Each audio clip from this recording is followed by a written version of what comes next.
âgé de 10 ans, est le fils d'un maître d'arts martiaux nommé Andy. Andy ne permet jamais à Huo de prendre part aux entraînements, inquiet de son asthme. Le seul ami de Huo est un enfant ringard du nom de Jinsin.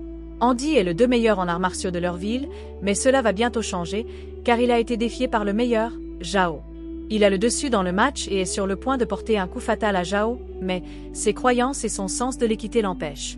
Profitant de cette gentillesse, Zhao riposte et gagne le match de façon déshonorante. Huo a eu le cœur brisé par cet incident. Le fils de Zhao le défie dans un combat où seuls les enfants sont rassemblés. Huo relève le défi avec confiance, mais il est vaincu en un rien de temps. À ce moment-là, il jure de restaurer le nom de sa famille et de devenir le meilleur artiste martial de Tianjin. Avec Jinsen, il se rend dans la bibliothèque de son père et vole son livre sur les arts martiaux. Lorsque Huo pense enfin être prêt, il défie à nouveau le fils de Zhao. Le fils de Zhao accepte le défi avec confiance, mais il se montre immédiatement faible face à Huo qui a été entraîné. Plusieurs années plus tard, Huo a grandi et est devenu encore meilleur en arts martiaux. Son père est décédé il y a longtemps, ainsi que sa femme, qu'il a laissée avec une petite fille. Depuis son dernier combat contre Zhao, Huo est resté invaincu. Il a affronté plusieurs adversaires, mais aucun n'était assez bon pour lui donner du fil à retordre. Mais en cours de route, il a développé un ego et a oublié les principes de son père. Jinsen sait que les disciples de Huo ne l'aiment que parce qu'il leur offre de la nourriture et des boissons gratuites. Il veut que Liu soit conscient de ses habitudes, mais Liu pense que Jinsen est simplement avare. Le lendemain, il rencontre par hasard son plus grand rival, Qin, qui est le seul à ne pas avoir encore combattu Huo, car il a lui aussi vaincu tous ses adversaires. La nuit, un de ses disciples lui est amené dans une civière. Il s'avère que Qin l'a battu pour une raison quelconque. Liu suppose qu'il l'a fait par provocation et est rempli de colère. Dans le restaurant de Jinsen, Qin et sa famille fêtent son anniversaire. Soudain, Huo fait irruption avec ses hommes et commence à boire à une table voisine. Qin lui demande de mettre leur rivalité de côté pour la nuit, car il ne veut pas se battre. Mais Huo n'est pas d'humeur à reculer. Jinsen tente également de l'arrêter, mais est à son tour insulté. Dans un accès de rage, ils rompent leur amitié de toujours. Maintenant encore plus furieux, Huo défie Qin en combat et lui demande de s'agenouiller s'il ne veut pas l'accepter. Un combat intense s'engage, les deux adversaires rivalisant d'adresse et de force. Mais lorsque la colère prend le dessus, Huo ne joue pas franc jeu. Il bat Qin jusqu'à ce qu'il soit épuisé, et lui assène un coup de poing à la poitrine qui met sa vie en danger, et il meurt sur le coup. Huo rentre chez lui le matin et voit le cadavre de sa mère sur son lit. Les partisans de Qin l'ont fait tuer pour se venger de lui. Il pleure sa mort, avant de réaliser soudainement que sa fille est également dans la maison. En entrant dans sa chambre, il est accueilli par la plus grande surprise de sa vie, elle est allongée sur son lit, couverte de sang. Ses disciples l'informent que l'homme qui a été battu par Qin avait insulté sa femme et qu'il ne l'a pas battu par dépit, mais pour l'honneur de sa femme. Rempli de culpabilité, de regrets et de chagrin, Huo ne voit pas de raison de continuer à vivre. Il monte à bord du premier bateau et s'allonge dans un coin.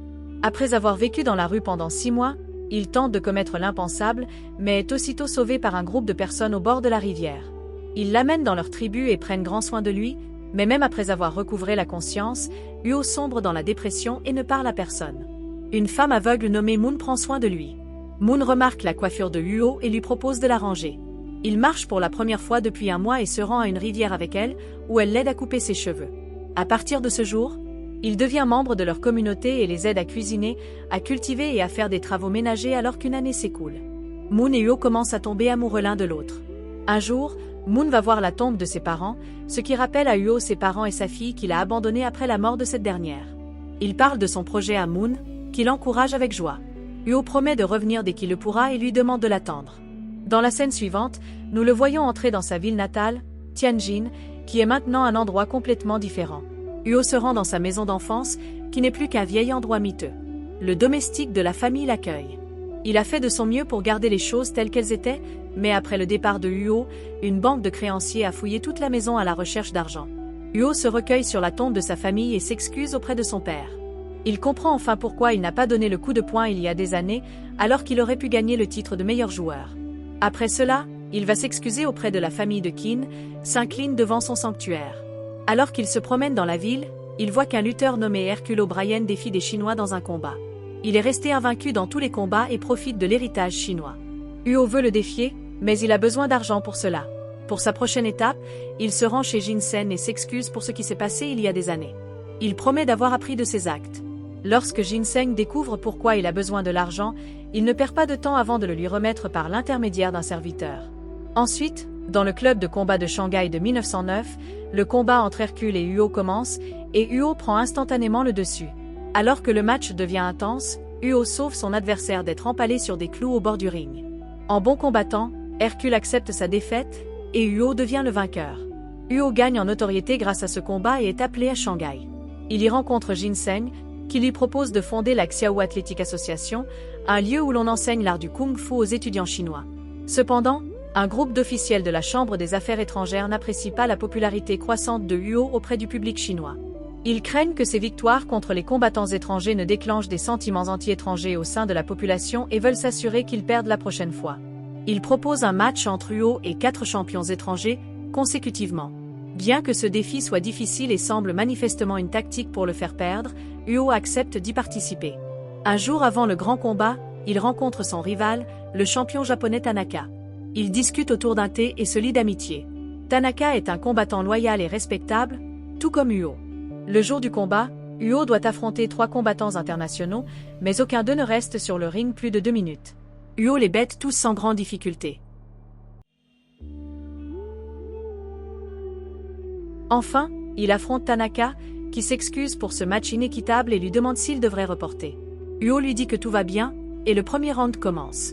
Ils se battent en utilisant les armes de leur choix, Huo utilise un Sanjigan, et Tanaka un katana. Le premier round se termine par un match nul en raison d'une immobilisation. Pendant qu'il se repose avant le prochain round, Huo boit du thé empoisonné par Mida.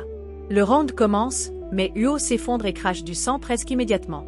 Tanaka demande l'arrêt du combat pour sa sécurité, mais lorsque Huo comprend qu'il a été empoisonné, il souhaite continuer.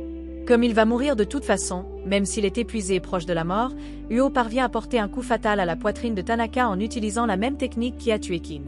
Cependant, cette fois-ci, il retient son coup, apprenant de ses erreurs, mais il s'effondre.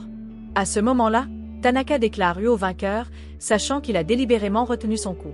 À la fin, Huo tombe dans les bras de son ami et meurt. Tanaka s'emporte contre Monsieur Mida, qui a tué un homme pour ses propres intérêts. Il le traite de honte pour le Japon avant de partir furieux. C'est fini, abonne-toi et merci d'avoir regardé.